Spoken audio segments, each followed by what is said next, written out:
की ते ठाकरे नाव पुसायला अनेक जण इकडे उतरतात, पण अजून ते नावच पुसलं जात नाही.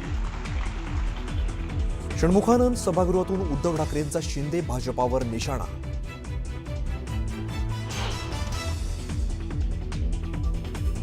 मी ज्यावेळेला बाहेर पडलो त्याच्या वेदना वेगळ्या होत्या.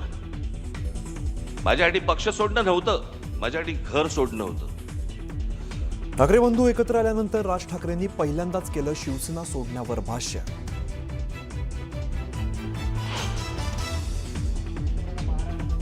बाहेरच्या सगळ्या जिल्ह्यांमध्ये कल्याण डोंबिवली असेल, इतर ठिकाणी माझं उद्धव ठाकरे आणि माझं संजय राऊतांशी बोलणं झालं. शिसारी आली, शिसारी.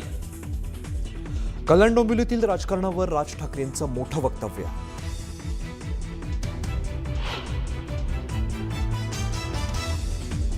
मुंबईत महापौर निवडीसाठी शिंदेंनी ठाकरेंना पाठिंबा द्यावा, भास्कर जाधवांचं मोठं विधान. तर आम्हाला कोणाच्याही प्रस्तावाची गरज नाही, शिंदेंचं उत्तर.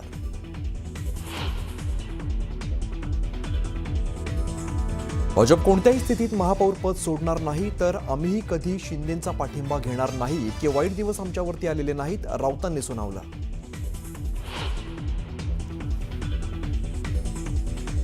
केडीएमसीत शिवसेना भाजपाची युती, आता मनसेचीही साथ. विकासाच्या मुद्द्यावर मनसेनं केडीएमसीत पाठिंबा दिलाय. लोकसभा निवडणुकीत ही आमच्याच सोबत होते, शिंदेंनी केलं स्पष्ट.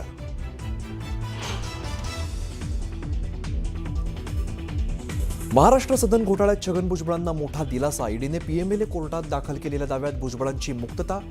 एसीबी नंतर ईडीच्या केसमध्येही भुजबळ दोषमुक्त.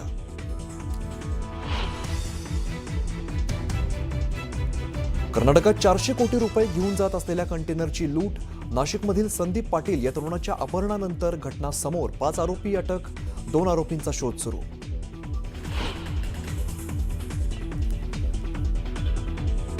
आणि महाडमधील राडा प्रकरणी भरत गोगावलेंचा मुलगा विकास गोगावलेला 2 दिवसांची पोलीस कोठडी. राडा प्रकरणी दोन्ही बाजूकडील 12 आरोपी अटकेत. महाड नगर परिषद निवडणूक राड्या प्रकरणी राष्ट्रवादी काँग्रेसचे कार्यकर्ते पोलिसांसमोर हजर झाले. शिवसेना कार्यकर्त्यांपाठोपाठ राष्ट्रवादीचे कार्यकर्तेही पोलिसांना शरण आलेत. शिवसेनेचे विकास गोगावले यांच्यासह 8 कार्यकर्ते पोलिसांना शरण गेलेत. आर पाटील यांचे सुपुत्र आमदार रोहित पाटील यांनी आधी लगीन कोंडाण्याचं असं म्हणत जिल्हा परिषद निवडणुकांवरती लक्ष केंद्रित केलंय. लग्न केव्हा करणार आहात या प्रश्नावरती त्यांनी उत्तर दिलं. यानंतर उपस्थितांमध्ये एकच हशा पिकला. आधी लगीन कोंडाण्याचं. महायुती म्हणून आम्ही एकत्र आहोत. अकोला महानगरपालिकेत महायुतीची सत्ता येणार असं विधान आमदार अमोल मिटकर यांनी केलेलं आहे. कोणी कितीही दावे प्रतिदावे करू द्या, विरोधी पक्षांनी कितीही आकांतांडव करू द्या, मात्र आमचा एक नगरसेवक हा महायुती सोबतच दिसणार असं आमदार मिटकरी म्हणाले. अक्कलकोट तालुक्यामध्ये भाजपाच्या निष्ठावान कार्यकर्त्यांनी शिंदेंच्या शिवसेनेत प्रवेश केलाय. भाजप आमदार सचिन कल्याण शेट्टी यांनी तिकीट कापल्यामुळे आनंद तानवडे आपली भूमिका जाहीर केली. आनंद तानवडे यांचे बंधू प्रवीण तानवडे यांचं तिकीट कापल्यामुळे पक्षाला रामराम ठोकल्याची माहिती आनंद तानवडे यांनी दिली आहे. कणकवली पंचायत समिती निवडणुकीमध्ये ठाकरेंना धक्का बसलेला आहे. सिंधुदुर्ग जिल्ह्यात भाजपाचा 3रा उमेदवार बिनविरोध निवडून आलेला आहे. ठाकरेंच्या सेनेचे सुधीर सावंत आणि मनसेच्या शांताराम सादेंची माघार घेतल्यामुळे वरवडे पंचायत समितीमधून भाजपाचे सोनू सावंत बिनविरोध निवडून आलेत. बाळासाहेबांच्या जन्मशताब्दी वर्षी भाजप आणि शिवसेना उभाटा एकत्र येण्याचे संकेत आहेत. राज ठाकरेंच्या पुढाकारातून नव्या खेळीची चर्चा आहे. नव्या धक्कातंत्रामुळे जुने मित्र नव्याने येणार का याची राजकीय वर्तुळात चर्चा रंगली आहे. राजकारणात कधीतरी बाळासाहेबांना पण लवचिक भूमिका घ्यावी लागली होती, त्यामुळे आपणही बदललेल्या राजकारणात लवचिक भूमिका घेतल्याचं राज ठाकरेंनी म्हटलेलं आहे. तर ती भूमिका माझ्या व्यक्तिगत फायद्यासाठी किंवा स्वार्थासाठी कधी नसेल. बाळासाहेबांच्या जन्मशताब्दी निमित्ताने राज ठाकरेंनी पोस्ट करत ही भावना व्यक्त केली आहे. बाळासाहेबांनी सामान्य शिवसैनिकाला सत्तेच्या खुर्चीवरती बसवलं. आजच्या काळात निष्ठा सहज विकली जात असल्याचं राज ठाकरेंनी म्हटलेलं आहे. तर राजकारण व्यवहारी झाल्याचं म्हणत बाळासाहेबांना अभिवादन करताना राज ठाकरेंनी खंत व्यक्त केली आहे. छत्रपती संभाजीनगर महानगरपालिकेच्या महापौर पदाची निवडणूक पुढे ढकलण्याची मागणी करण्यात आलेली आहे. महापौर पदाच्या निवडणुकीचा जिल्हा परिषदेवरती परिणाम नको म्हणून ही मागणी केल्याची चर्चा आहे. मालेगाव महापालिकेच्या महापौरांचं नाव निश्चित झाल्याची माहिती आहे. नसरीन शेख यांचं नाव जवळपास निश्चित झाल्याची माहिती आहे. सर्वसाधारण महिला आरक्षण निघाल्यानंतर महापौर पदासाठी हालचालींना आता वेग आलाय. नवी मुंबई महानगरपालिकेचं महापौरपद खुल्या प्रवर्गातील महिलेसाठी राखीव ठेवण्यात आलंय. नेत्रा शिर्के, रेखा म्हात्रे, शुभांगी पाटील आणि आदिती नाईकांचं नाव महापौरपदासाठी चर्चेत आहे. चंद्रपूरमध्ये आमचा गटनेता ठरल्याची माहिती विजय वडेट्टीवारांनी दिली आहे. तर संध्याकाळपर्यंत महापौर कोण होणार हे सुद्धा स्पष्ट होणार असल्याचं ते म्हणालेत. चंद्रपूरच्या विकासासाठी नागरिकांचे प्रश्न सोडवणार असल्याचं त्यांनी सांगितलं. धाराशिवच्या उमरग्यात बसवराज पाटलांनी कार्यकर्ता पॅटर्न राबवलेला आहे. त्यांना मुलाला जिल्हा परिषद निवडणुकीतून माघार घ्यायला लावलेली आहे. भाजपाने घराणेशाहीला विरोध करत नातेवाईकांना उमेदवारी न देण्याचे आदेश दिलेले होते. परभणी जिल्ह्यातील जिल्हा परिषदेच्या निवडणुकीत घराणेशाहीचा बोलबाला असल्याचं समोर आलंय.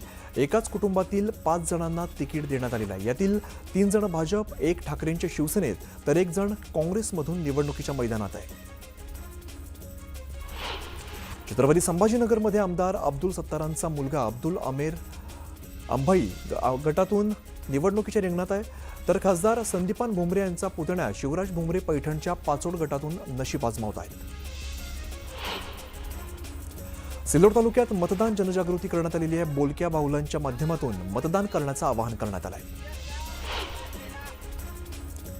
वायू प्रदूषणावरती 27 जानेवारीला पुन्हा सुनावणी पार पडणार आहे. त्यामुळे नवी मुंबई मनपा आयुक्तांना एक संधी मिळणार आहे.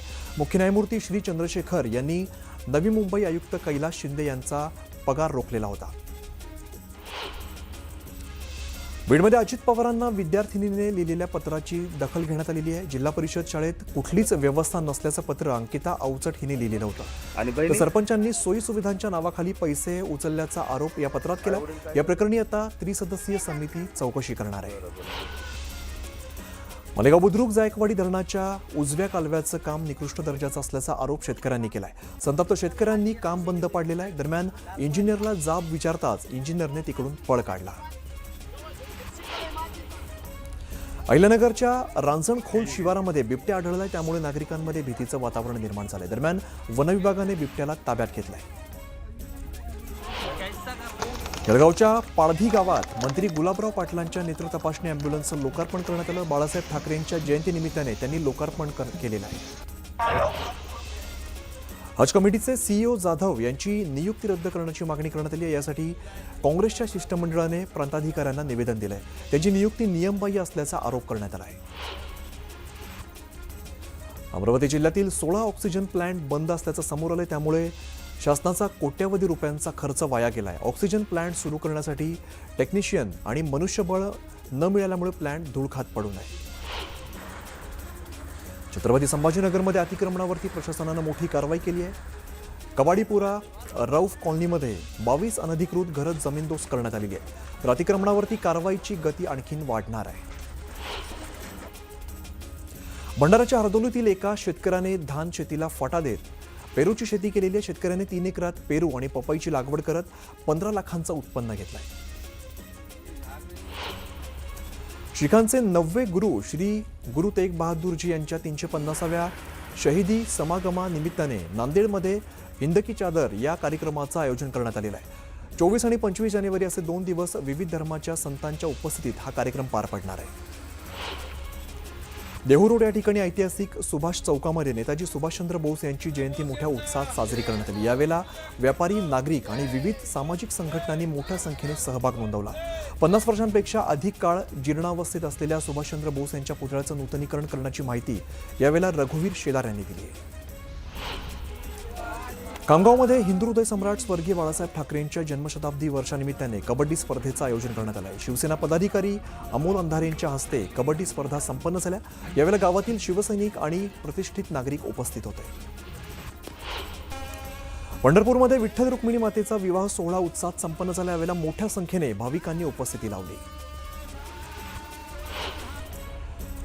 वसंत पंचमी निमित्ताने देहूमध्ये विठ्ठल रुक्मिणीची विवाह सोहळा संपन्न झालेला. यावेळेला मंदिराची रंगीबेरंगी फुलांची सजावट करण्यात आलेली आहे. विठ्ठल रुक्मिणी मातेचा विवाह सोहळ्यानिमित्ताने आकर्षक फुलांची सजावट करण्यात आली आहे. सजावटीसाठी सुमारे 4 ते 4.5 टन फुलांचा वापर करण्यात आला आहे. रत्नागिरीच्या गुहागर विधानसभा मतदारसंघात आमदार भास्कर जाधवांना मोठा धक्का बसलाय. जोशीवाडीतील संपूर्ण नागरिकांनी शिवसेनेत जाहीर प्रवेश केलाय. भंडारातील मेहगाव शेतशिबिरामध्ये एका तरुणाचा मृतदेह आढळल्यामुळे खळबळ उडाली. आशिष उर्फ मोनू राणे असं या तरुणाचं नाव असून हत्या झाल्याचा संशय व्यक्त करण्यात आलेला आहे. शिवचरित्र कथाकार वसंत प्रल्हाद महाराज बडवे यांचे वंशज अनिल काका बडवे यांचं निधन झालं. महाराष्ट्र हिंदू महासभेचे माजी प्रदेशाध्यक्ष, सिद्धहस्त लेखक आणि शिवचरित्र कथाकार म्हणून ते प्रसिद्ध होते. रत्नागिरीत पंचायत समितीच्या उमेदवाराचं निधन झालंय. आपचे उमेदवार सुजित सुर्वे यांचं हृदयविकाराच्या झटक्यानं निधन झालेलं आहे. संगमेश्वर तालुक्यातील पंचायत समितीच्या धामणी गणातून ते उमेदवार होते. संगमेश्वर तहसील कार्यालयाच्या बाहेरच त्यांना हृदयविकाराचा झटका आल्याने हळहळ व्यक्त केली जाते.